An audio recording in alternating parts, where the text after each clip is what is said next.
Ამასობაში 15 თებერვალია და რა ხდება ახალი ამ დროისთვის. წინა ვიდეო ავიღე, სანამ ჩავწერე, მივწერე, მოვწერე, რეალობა შეიცვალა. მომიწია ახლა ახლიდან ჩაწერა. დაალაიქეთ ვიდეო, გამოიწერეთ ჩემი გვერდი, გააკეთეთ დონაციები. ხო, რა არის ახლა დღეს ახალი, მოკლედ აფხაზეთში მიმდინარეობს არჩევნები. დაიწყო ხმის მიცემა, ორი ძირითადი კანდიდატია, ადგურ არძიმბა და ბადრი გუმბა. ეს გუმბა ითვლება პრორუს კანდიდატად, არძიმბა პროტურკ კანდიდატად. ორივე იძახის, რომ ვართ პროაფხაზებიო.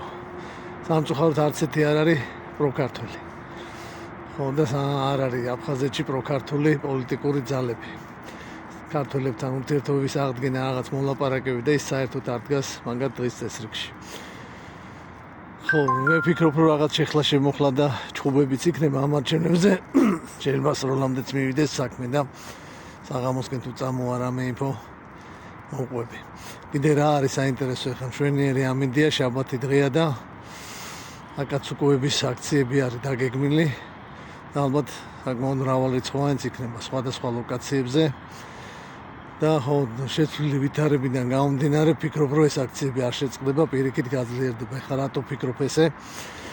სამყაროში მთავარი ამბები ახლა მიუნხენის კონფერენციის გარშემო მიმდინარეობს.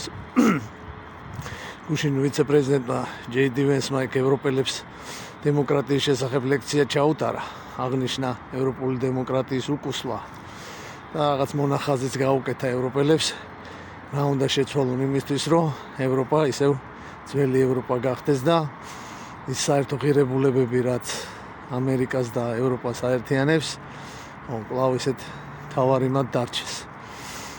ღამე მერე ტრამპმა აღნიშნა, რომ წყინვალე გამოსვლა ჰქონდაო.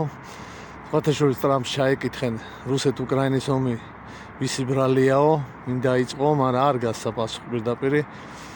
არ თქვა, რომ რუსებიო, თქვა, რომ მე რო ყოფილიყავი არ მოხდებოდაო. ხო, ამ დივენსმა ეს ლექცია კი ჩაატარა, მაგრამ როგორც ახლა დღეს და გუშინდელი კომენტარებიდან ჩანდა, ევროპელმა სტუდენტებმა და მით უმეტეს უკრაინულმა მოსწავლემ ვერაფერი ვერ გაიგეს და არაპირებენ ამერიკელების რჩევების და თუ გინდათ ესე ვთქვა ჭკუის დარიგების გათვალისწინებას. ეს გუშინვე გამოჩნდა ამ დივენსის გამოსვლის მერე შეხვედრა იყო დივენსა ზელენსკის შორის. იქ რაღაც წიაღისეული ხელშეკრულება უნდა გაეფორმებიათ და ვერ შედგა შეთანხმება. ძალიან მალე დამთავრდა ეგ შეხვედრა და კომენტარების გარეშე დატოვეს ხარებმა ეგ შეხვედრა. აწრაფი ნაბიჯებით გამოვიდნენ ზელენსკიერმა კი ჩაჯდნენ, მანქანაში წავიდნენ და მე მგონა რომ ამით მორჩა ეს მიუნხენის ამბავი და უკრაინაში დაბრუნდნენ, მაგრამ არა, დღეს დიდი აქ გამოსვლა მიუნხენის კონფერენციაზე ზელენსკის, ჯერ შოლცი იყო, ერთად შოლცი და ეგ არიან, ჯერ შოლცმა ისაუბრა, მერე ზელენსკიმ დაარტყა დიდი რეჩი და მოკლედ როგორ ჩანს ევროპელებმა ჩაკერეს ზელენსკი იმაზე, რომ ომი გააგრძელოს რა. და ეს ტრამპის სამშვიდობო გეგმას არ დაეთანხმოს. აბსოლუტურად მილიტარისტული გამოსვლა ჰქონდა ზელენსკის. დაახლოებით იგივე რიტორიკა იყო ომს ვიგებ, ამდენი რუსები დავხოცე, ჩრდილოეთ კორეელები გავანადგურე.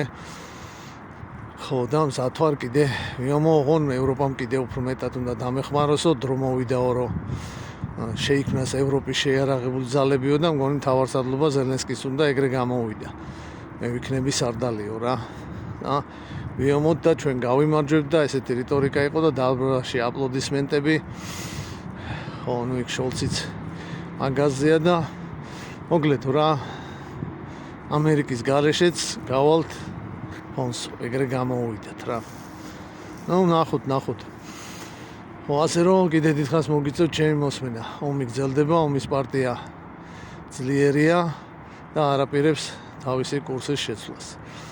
ხო, ევროპასა და ამერიკას შორის ფაქტობრივად შეიძლება ითქვას, რომ ცივი ომი მიმდინარეობს, ეს სავაჭრო იმაშიც გამოიხატება ეს ტარიფები და რაღაცები და ღირებულებითი კონფლიქტია ძალიან სერიოზული ხა.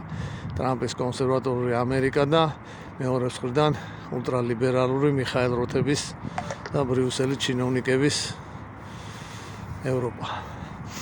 ხო, ეგენი რომ ამაზე შეთანხმდნენ, რთული წარმოსადგენია.